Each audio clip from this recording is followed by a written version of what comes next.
Hello, everyone. It's just gone 42 years since Edgar Graham died, since Dr.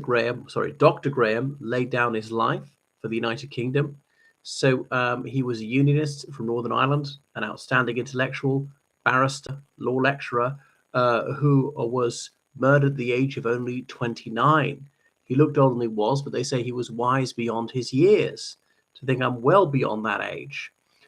A man of firm opinions, and I certainly don't agree with everything he said, but a stalwart defender of freedom. He was an outstanding law student, graduating from the Queen's University of Belfast in 1976, and going on to take a DPhil in law from Trinity College, Oxford. So they don't hand those out like confetti. He was called to the Bar of Northern Ireland and so on, and he was lecturing there at Queen's. So he was a very close friend of David Trimble, who later signed the Good Friday Agreement, who later became the first person to hold the office First Minister of Northern Ireland under a power-sharing agreement. So he was the chairman of the Ulster Young Unionist Council. So that was the youth wing of the Ulster Unionist Party. Back in those days, the Ulster Unionist Party was very much the dominant party and the Unionist side there in Northern Ireland. And he was invited to speak to the Conservative Party conference in 1982. Bearing on relations between the Ulster Unionist Party and the Conservative Party soured in 1972 when Stormont had been closed down, and many Ulster Unionists felt that the Tory party was insufficiently supportive of their position. They thought there was double dealing and backstabbing because there had been secret talks with the Irish Republican Army in 1972. They were constantly fearing that the Conservative Party was trying to force Northern Ireland out of the UK and into the Republic. So Mr. Graham was valiant. He fearlessly advocated for his beliefs through the 70s, through times of very, very high violence. He never carried a gun, never part of any organization, but the IRA was murdering people left, right, and center, just those who dared to raise their voice for the United Kingdom to say they were British and so on. And there were barbaric loyalist terrorist organizations murdering people just for being Catholic.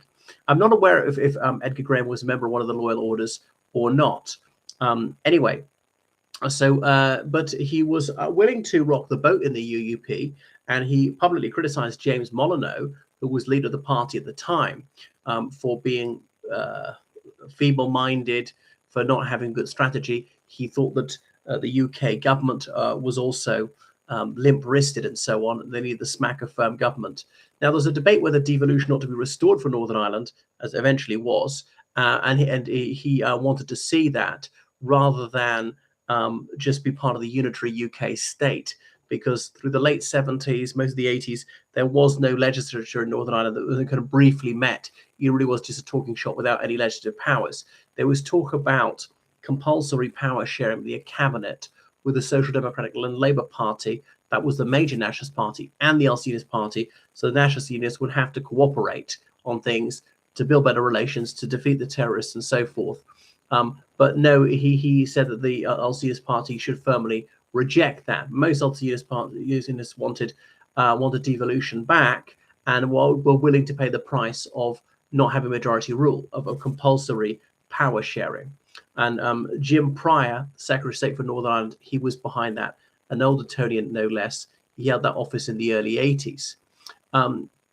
So Graham was a man of controversial views, saying, well, okay, there's the mainstream state schools, which are unofficially Protestant, even if they don't have a religious affiliation. And then there are the Catholic schools, which are paid for through taxation, but often officially say we have a Catholic ethos of a Catholic priest would be maybe chair of the board of governors and so on. He said this is ridiculous because they indoctrinate people into nationalist history and so on, and nationalist politics. Well, obviously, ideally, schools wouldn't indoctrinate children at all. I mean, I don't really mind them having a Protestant or a Catholic ethos or any religious ethos or whatever.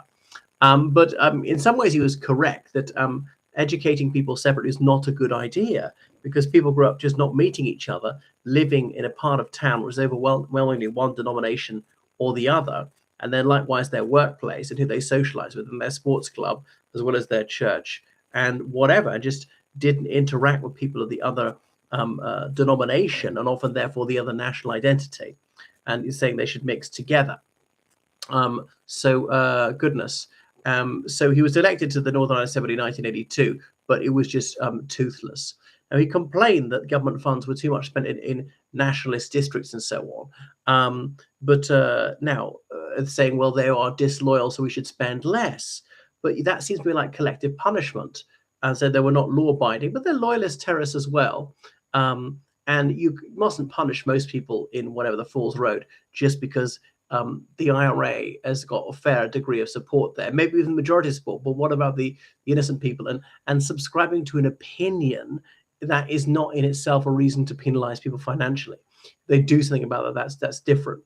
And he said that the UK should not be attempting to forge more cordial relations with the Republic of Ireland. He regarded the Republic of Ireland as a hostile state. Now, it's true that in the Republic of Ireland, many people had the ambition of a 32-county republic. It's a completely honourable position. It's not one I share. And okay, the IRA went down to bases there, but the Garda Síochána and the Irish Army were trying to root them out, not very effectively. But still, it was difficult for the Irish security forces because most people in the Republic of Ireland would approve of the IRA's objectives, though even though not their methods. So they couldn't be that active. And there was often pushback for being West Brits and traitors, what people say in the Republic. Anyway, on the 7th of December 1983, he was murdered whilst he was in his university office. So that was it. So the oppressors, they murdered this apostle of freedom just because he fearlessly stood up for his nation, the United Kingdom, and wanted democracy to prevail against the IRA, who were trying to destroy it. It's unclear why he was murdered. Was it possibly an intensification of the campaign, or is it because they realized that Edgar Graham was such an effective orator and organizer that he would be a formidable opponent were he to become leader of the Unionist Party in the end? So he's mourned by many. And that is Edgar Graham, who would have achieved so much had he lived. So another innocent victim of this barbaric force, the IRA, and I condemn the loyalist terrorists just as much. Now, Edgar Graham, I don't agree with everything he said. He wanted internment to come back. He's saying that ordinary security methods are not working. There are only a few hundred active terrorists, so round them up, lock them up, and the casualty figure will drop right down.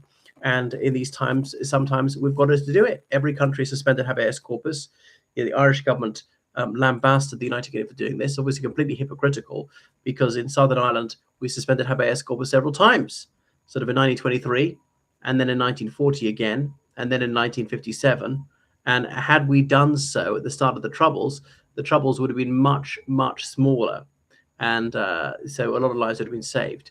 Now, I'd be very reluctant to do so, but I wouldn't absolutely rule it out.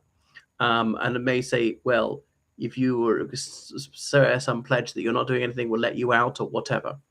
Okay, thanks for watching my channel. Make sure you subscribe on Patreon, donate PayPal, georgecannon79@gmail.com. Goodbye.